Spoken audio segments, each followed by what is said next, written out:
है dear student, आज से हमारी बैक टू बैक क्लासेस चलेंगी जिसमें यूपी बोर्ड के लिए क्लास 10th के लिए और जो हमारा थ्योरेटिकल पार्ट है वो सारा हमारा बैक टू बैक क्लास के अनुसार कंप्लीट करा दिया जाएगा। तो सर्वप्रथम हम लेकर के चलते हैं सामाजिक विज्ञान। तो सामाजिक विज्ञान में चैप्टर नंबर 1 और इसमें रहेगा हमारा सर्वप्रथम थ्योरी नंबर 1 फ्रांस की क्रांति। जैसे कि मैंने यहां पर लिख रखा है फ्रांस की क्रांति। क्वेश्चन कैसे बनता है दोस्तों, फ्रांस की क्रांति से आप क्या समझते हैं, फ्रांस की क्रांति क्या है, फ्रांस की क्रांति कब हुई थी, फ्रांस की क्रांति पर प्रकाश डालिए, इस टाइप का क्वेश्चन आ जाता है। तो मैं बोलता हूं आपको लिखने की भी जरूरत नहीं है दोस्तों। जी हां, बिल्कुल आपको लिखने की जरूरत नहीं है। मैं आपको कहानी के माध्यम से एक तरीका से ये सारी थ्योरी याद करा दूंगा दोस्तों, ऐसे याद हो जाएगी आपको। तो चलिए दोस्तों चलते हैं फ्रांस की क्रांति की ओर।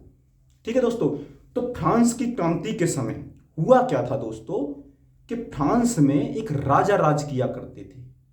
फ्रांस में एक राजा राज किया करते थे जिनका नाम था लुई 16वां।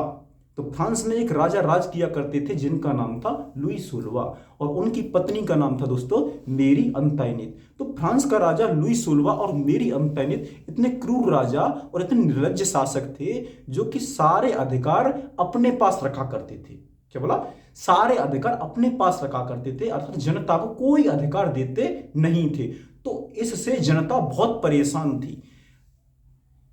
लुई 16वां के मन में आता था तो जैसे ही जनता को वैसे ही रूप से प्रताड़ित कर दिया करते थे।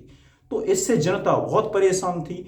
तो इस परेशानी को लेकर के उन्होंने किसी ऐसे एक व्यक्ति की खोज की कि जिससे वह इस शंका का समाधान पा सके, निजात पा सके इस समस्या से दोस्तों। तो वहां से तो दार्शनिक निकल के आए जिन्हें प्रकृतिवादी दार्शनिक बोला जाता है, जिनका नाम था क्या नाम था, जिनका नाम था प्रकृतिवादी दो दार्शनिक थे जिनका नाम था दोस्तों जीन जैक्स रूसो और मॉन्टेक्यू। जीन जैक्स रूसो और मॉन्टेक्यू। तो जीन जैक्स रूसो ने जनता के बीच आकर के एक नारा दिया था, प्रकृति की ओर लौटो, जिसे इंग्लिश में बोला जाता है गो बैक टू नेचर। प्रकृति की ओर लौटो नारा किसने दिया था? जीन जैक्स रूसो ने यह नारा दिया था। तो इससे जनता के बीच एक प्रकार से आक्रोश की भावना जागी,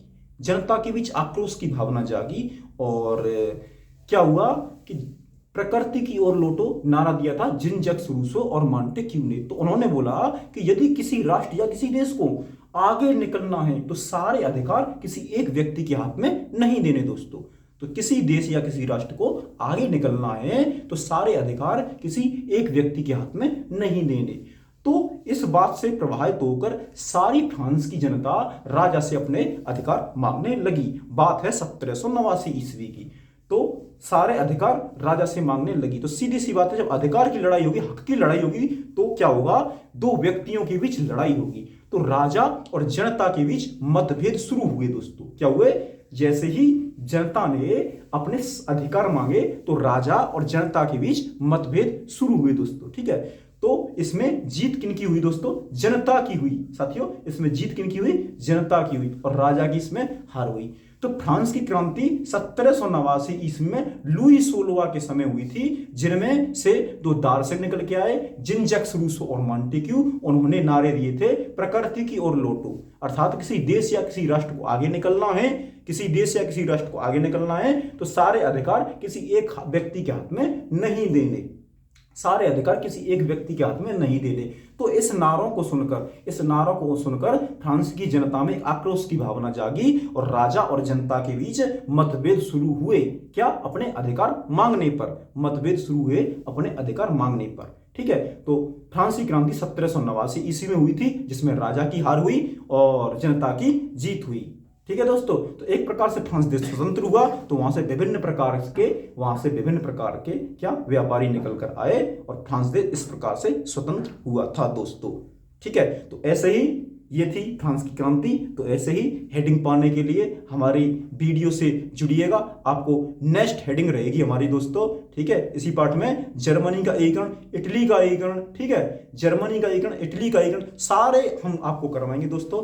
बैक टू बैक हमारे चैनल में बने रहिएगा दोस्तों। धन्यवाद।